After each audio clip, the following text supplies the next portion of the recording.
ঘটনাটা কী হয়েছে? আমি কালীবাড়ি দিয়ে আমার আব্বু ওষুধ আনতে পাঠিয়েছিল। পরে আমি ওষুধ আনতে গেছিলাম। ওষুধ আনার পরে আমার ফ্রেন্ডরা সবাই বসেছিল। ওখান থেকে আমি 10 টাকা পেঁয়াজ কিনলাম। পেঁয়াজ কিনে আমি কালীবাড়ির চৌমা দিয়ে আমার বাসাতে আসছিলাম। তখন সাগর হাজার ভাই রাহুল আমাকে এসে জড়িয়ে ধরার পরে আমি আর কোনো কুল পাই নাই। এরপরে একজন আমাকে প্রায় মনে করেন এই মোটা লাঠি দিয়ে আমাকে বাড়ানো শুরু করছে। আর ওই পিতুষ সাঁওতাল যে বাড়ানো শুরু করছে তার নাম হলো পিতুষ সাঁওতাল। ও বাড়ানো শুরু করছে। এরপরে কেউ আমাকে মনে করেন সবাই আইসে আমাকে সারানোর জন্য।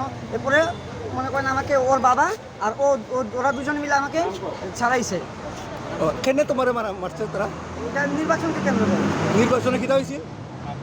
কাপড়িটের পক্ষে আমরা মানে ইয়ে করছিলাম বলে। কাপড়িটের পক্ষে? হ্যাঁ, আমরা খাচ্ছি।